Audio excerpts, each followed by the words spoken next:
سنو کہ لکھتا ہوں میں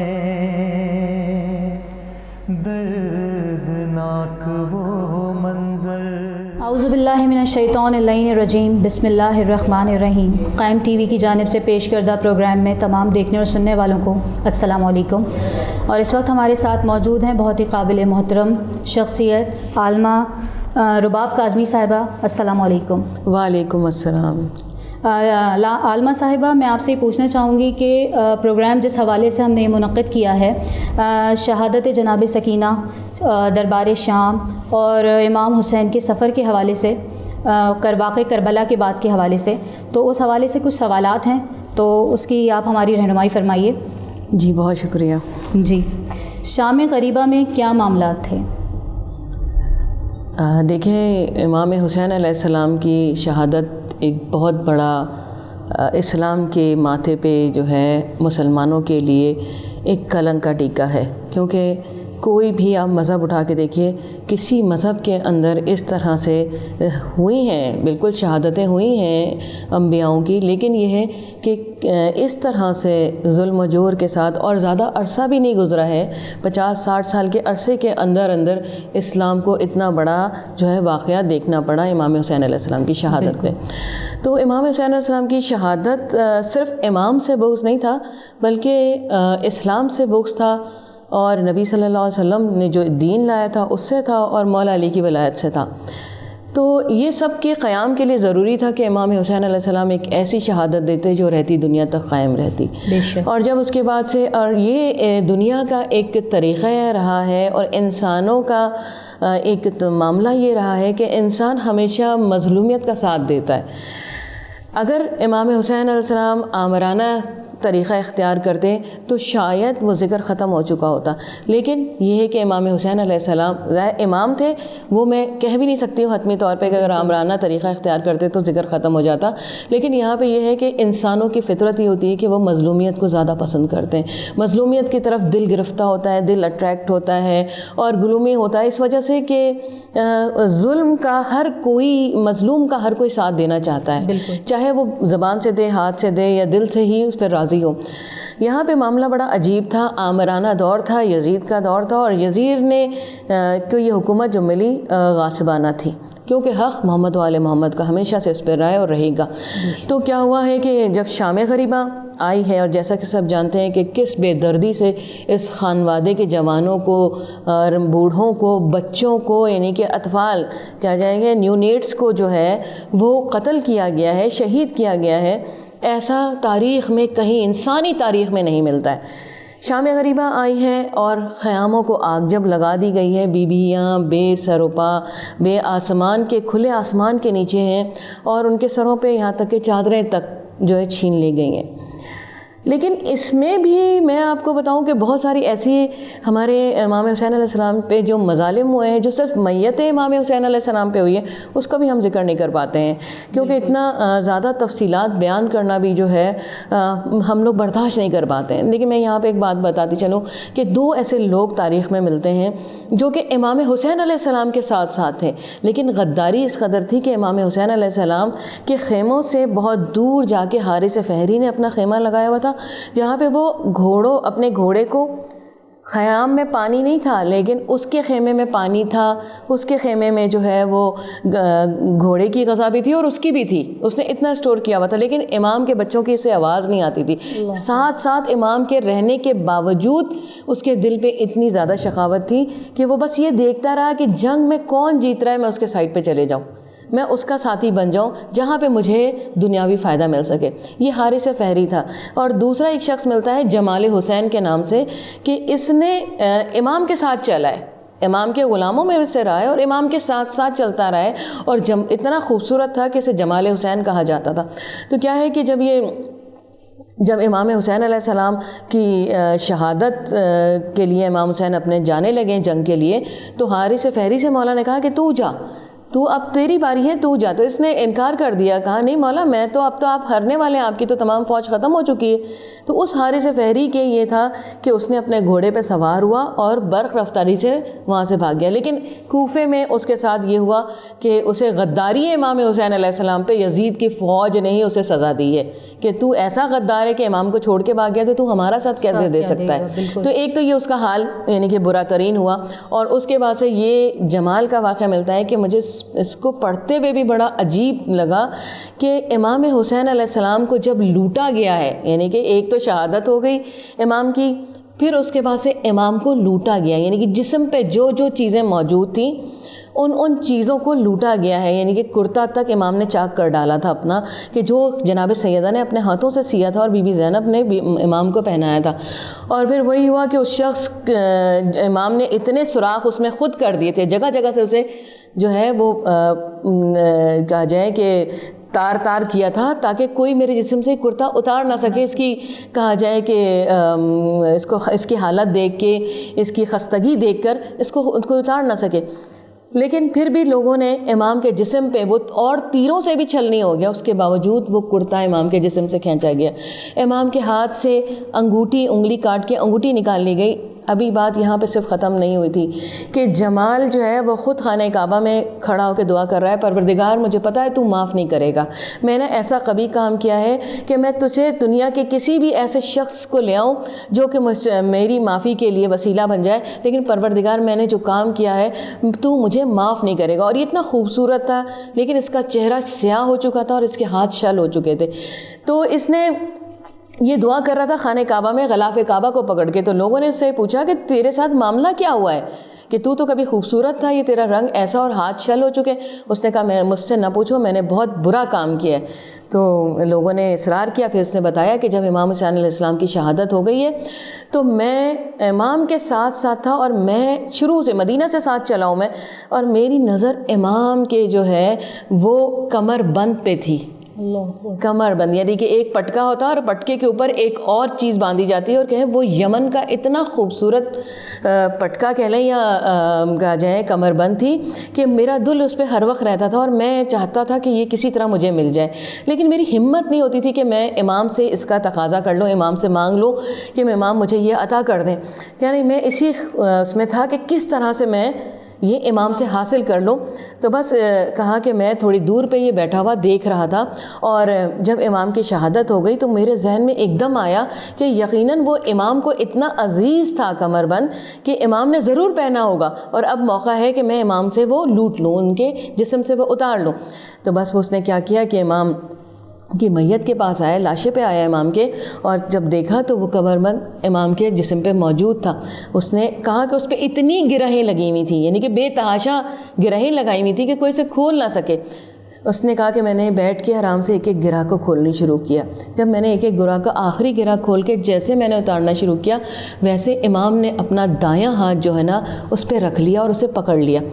میں حیران ہو گیا کہ جو سربریدہ میت تھی وہ کیسے اس کے ہاتھ اٹھ کے سامنے آیا، اور جسم پہ اتنے تیر تھے. اور حال یہ تھا امام کا کہ گھوڑے جب دوڑائے گئے تھے تو کیا تھا، جگہ جگہ سے جسم جو ہے وہ زمین کے ساتھ ہڈیاں مل چکی تھیں. ایسا تھا جیسے مسلح کر دیا گیا ہو، خیمے کی طرح سے امام کا جسم کر دیا گیا تھا. خیر اس نے وہ اتارنے کی کوشش کی. امام نے ہاتھ جو ہے رکھا ہے، اس نے کہا کہ میں نے ہاتھ ہٹانے کی کوشش کی لیکن اتنا سخت طریقے سے امام نے پکڑا ہوا تھا کہ میں اتار ہی نہیں پایا ہوں. پھر اس نے کہا کہ میں نے ایک ٹوٹی ہوئی تلوار لی اور امام کے بازو کو قطع کر دیا. بتائیں کہ وہ جو شہادت جو سر بریدہ ہو چکا اب اس کے بازوؤں کو بھی قلم کیا گیا. پھر اس کے بعد سے کہتا ہے کہ میں نے امام کا ہاتھ ایک بازو قطع کیا لیکن دوسرا بایاں بازو جو ہے مولا نے اپنا دوبارہ رکھ لیا ہے کہ اس کمر بند کو نہ اتار سکے. لیکن اس کہا جمال نے کہ میں نے دوبارہ وہ تلوار اٹھائی اور مولا کا بایاں بازو بھی جو ہے میں نے قطع کر دیا. ابھی میں نے یہ کیا تھا کہ زمین کربلا میں زلزلہ آ گیا ہے، اور جب زلزلہ آیا تو میں نے دیکھا کہ بہت ساری سواریاں آ رہی ہیں اور میں جا کے لاشوں کے درمیان چھپ گیا ہوں. اور میں جب چھپا ہوں تو میں نے دیکھا کہ حضرت آدم، ٹھیک ہے، نبی صلی اللہ علیہ وسلم ہیں وہاں پہ، اور ان کے ساتھ حضرت آدم ہیں، ان کے ساتھ حضرت نوح ہے، حضرت موسیٰ اور حضرت عیسیٰ ہیں، حضرت ابراہیم ہے، اور سر بریدہ جو کہا جائے میت کے پاس امام حسین علیہ السلام کے پاس جو ہیں یہ سب بیٹھے ہوئے اور گریہ کر رہے ہیں. اور ایک بی بی جو ہے وہ وہاں پہ گریہ کر رہی ہیں اور کہہ رہی ہیں بابا آپ نے دیکھا آپ کی امت نے میرے حسین کا کیا حال کیا ہے. وہ دیکھ رہے ہیں یہاں تک کہ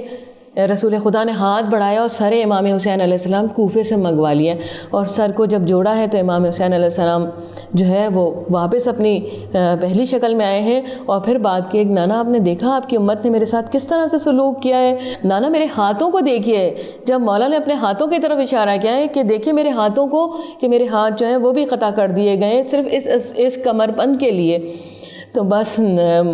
کہتے ہیں کہ رسول خدا صلی اللہ علیہ وسلم, اس نے کہا کہ رسول خدا صلی اللہ علیہ وسلم اٹھے ہیں اور لاشوں کے درمیان مجھے تلاش کرتے ہوئے آئے, اور آ کے مجھے جب تلاش کیا تو مجھے سر کے بالوں سے پکڑا ہے اور کہا اے جمال تو نے کیا کیا میرے نواسے کے ساتھ, یہ تیرا کوئی اس نے کوئی یہ تیرا مجرم تھا یا تو اس سے کیا چاہتا تھا؟ اگر تو اس سے مانگ لیتا تو امام حسین علیہ السلام کہنے لگے اگر یہ مجھ سے مانگ لیتا تو کیا میں اسے عطا نہ کرتا, میں اسے عطا کر دیتا, لیکن اس نے یہ ظلم میرے ساتھ کیوں کیا ہے؟ بس اس وقت نبی صلی اللہ علیہ وسلم نے اسے بد دعا دی ہے کہ تو جو اتنا خوبصورت ہے نا, تیرا چہرہ جو ہے وہ کالا ہو جائے اور تیرے بازو چھل ہو جائیں. اور وہ چیخ چیخ کے رونے لگا, کہنے لگا جمال کہ میں نے یہ اس وقت حرکت کی تھی امام حسین علیہ السلام کے لاشے کے ساتھ. اندازہ لگائیے کہ یہ تو فوج انڈیویجول بھی امام سے کس قدر بغض رکھتے تھے, کہ جو ہے وہ امام کے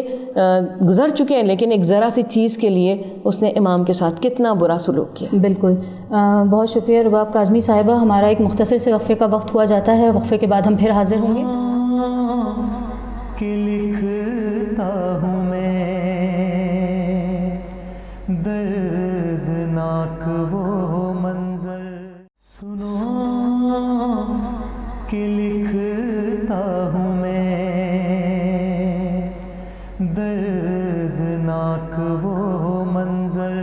وقفے کے بعد ہم پھر حاضر ہوئے ہیں اور ہم اپنے سوالات کا سلسلہ اسی طرح جاری رکھیں گے, اور اب ہم دوبارہ عالمہ رباب کاظمی صاحبہ کی طرف مخاطب ہوتے ہیں اور ان سے سوالات کا سلسلہ اسی طرح جاری رکھیں گے. جی عالمہ صاحبہ, مجھے یہ پوچھنا تھا کہ شام غریبہ میں بیویوں کی کیا کیفیت تھی, کیا حالات تھے, اور امام زین العابدین کی کیا حکمت عملی تھی کہ انہوں نے واقعہ کربلا کے بعد کس طرح سارے معاملات کو مینیج کیا, کیا کیا, اس بارے میں آپ ہمیں کچھ تفصیلی گفتگو فرمائیے. بہت شکریہ شیریں. جو میں نے آپ کو پہلا جو امام کی لاشے کے ساتھ لوگوں نے سلوک کیا ہے, جی, اس کا بھی میں آپ کو ریفرنس بتاتی چلوں. یہ دو کتابیں ہیں, ریاض الاحزان اور ریاض القدس. یہ دو بڑی مشہور کتابیں ہیں جو کہ مقاتل کے اوپر پوری لکھی گئی ہیں یہ کتابیں, اور صدر الدین قزوینی صاحب کی یہ کتاب ہے. تو یہ جو آپ نے سوال کیا ابھی کہ بیویوں کے کیا حالات ہیں, دیکھیں یہ بیویاں وہ تھیں جو کہ کبھی بھی جس طرح سے آج کا ماحول ہے کہ ہم فیملیئر ہیں بازاروں سے بھی, ہم فیملیئر ہیں یونیورسٹیز سے بھی, ہم مطلب اس شہر کی اگر کراچی شہر کی بات کی جائے تو ہم تقریباً شہر کو جانتے ہیں کہ کہاں سے کس راستے سے گزرتے ہیں, کہاں پہ کیسے لوگ رہتے ہیں. لیکن یہ بیویاں وہ تھیں جو کہ کبھی بھی آزادانہ جو ہے نہ کوفے میں نہ کسی اور جگہ پہ ان کی موومنٹ کوئی نہیں تھی, یہ کبھی باہر اس طرح سے نکلی نہیں تھی. اس کے بعد سے ہم جب بی بی زینب کو دیکھتے ہیں کہ ساری امامت کی ذمہ داری اس وقت کہا جائے کہ امام موجود تھے, امام زین العابدین موجود تھے, لیکن قائم مقام دو اماموں کی قائم مقام اگر تھیں تو وہ بھی زینب سلام اللہ علیہا تھیں. اور اس وجہ سے کہ بی بی وہ تھیں کہ جن کی زندگی میں ہی جب ان کا نکاح ہوا ہے حضرت عبداللہ سے تو ایک نامہ لکھوایا گیا تھا کہ یہ کربلا امام حسین شرائط کے اندر موجود تھا. یعنی کہ اس زمانے میں شرائط کا کانسیپٹ ہی نہیں تھا. آج تو بنتا ہے ایک پورا بنایا جاتا ہے, ہمارے ہاں جو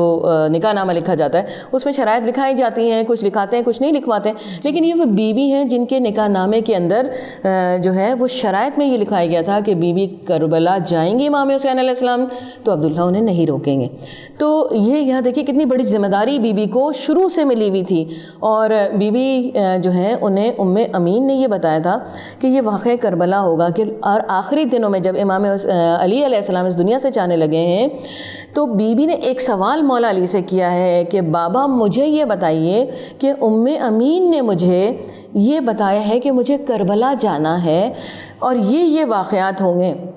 آخری وقت ہے امام کا, اور بیوی یہ سوال کر رہی ہیں تو کیا یہ واقعہ ہوگا یا کچھ اس طرح سے یہ سوال بیوی نے کیا ہے. تو مولا علی نے کہا ہے کہ بیٹا میرا آخری وقت ہے اور یہ زخم میرے دل پر ہے, کہ تم اس طرح سے لے جائی جاؤ گی. میں اس پہ اور ذکر نہیں کروں گا کیونکہ بیوی جانتی بھی تھی. خیر یہاں پہ بیوی نے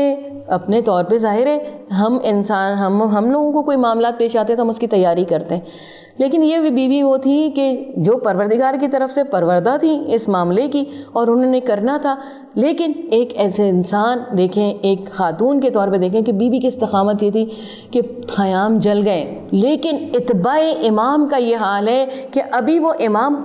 نے اپنی امامت کا اعلان بھی نہیں کیا. تو سوال کر رہی ہیں کہ بیٹا یہ بتاؤ کہ ہم خیموں میں جل کے مر جائیں